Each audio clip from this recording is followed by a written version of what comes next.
Thank you for your patience. Today's Pinterest fourth quarter earnings conference call will begin shortly. As a reminder, if you'd like to register a question, you may do so by pressing star followed by 1.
Good afternoon, and thank you for joining us.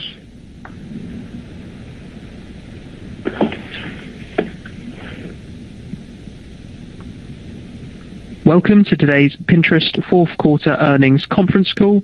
My name is Jordan, and I'll be coordinating your call today. If you'd like to register a question, you may do so by pressing star followed by 1 on your telephone keypad.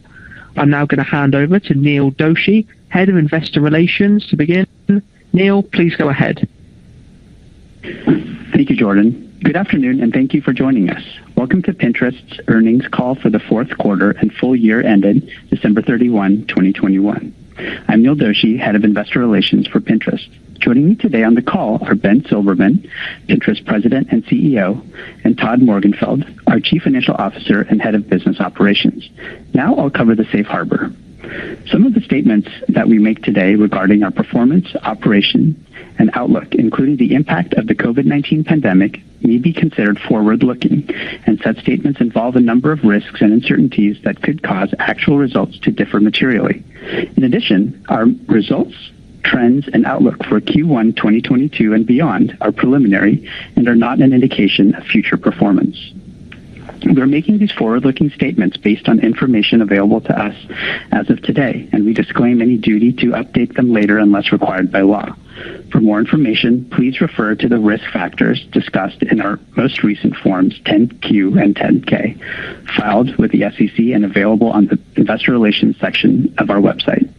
During this call, we will present both GAAP and non-GAAP financial measures. A reconciliation of non-GAAP to GAAP measures is included in today's earnings press release and letter to shareholders, which are distributed and available to the public through our Investor Relations website located at investor.pinterestinc.com. And now I'll turn the call over to Ben.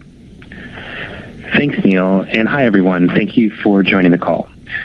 2021 was an important year for Pinterest. We remain laser-focused on helping everyone get inspiration for their lives and building a dedicated space online to plan and create their futures. We believe that the demand for a positive place to plan your future will only continue to grow over the long term. That's why we spent the past year investing heavily in evolving how we inspire pinners by building a new publishing platform for creators. We believe that when we connect pinners, not just with great ideas, but also with the great creators behind them, in rich new formats like short-form video, the overall experience is more inspirational. And when people are more inspired, they do more planning and shopping.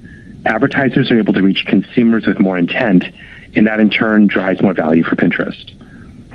In 2021, we made our publishing tools available in 37 markets and launched 150 new features, many of which were released in October. So it's still very early, but we're already seeing signs of promise, specifically a rise in session frequency and time spent from people who follow multiple creators. This supports our hypothesis that our investments in native content can be engagement accretive over time. We believe that with sustained investment, we'll see these trends grow as more and more pinners find and follow creators they love. We know we're building this new platform in a challenging environment. In Q4, we saw monthly active users decrease 6% year over year to 431 million. This was primarily due to the continued unwinding of the pandemic, lower traffic coming from search, and increasing competition for user attention. We're clear-eyed about these recent headwinds, and we believe that over the long term, our new publishing platform will deepen engagement by Pinners. We're also continuing to improve the core experience to help surface the most relevant content at the right time. With shopping, we're building a more dedicated experience to help people discover and buy what they love, as well as expanding our test of seamless checkout. We're also working to improve the advertiser experience, helping them optimize their budgets and more effectively measure performance with the changing privacy landscape. And we're working to build on the business milestones we achieved in 2021, where we surpassed $2 billion in revenue for the year, growing revenue 52% over the previous year. We also posted our first full year of GAAP profitability.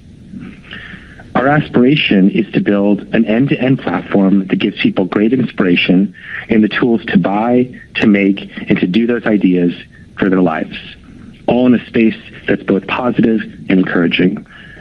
We believe that the world needs this, and that's why we're increasing our investment to build it, and I'm confident that our team is up to the task. So now I'll turn it over to Todd, who will share more.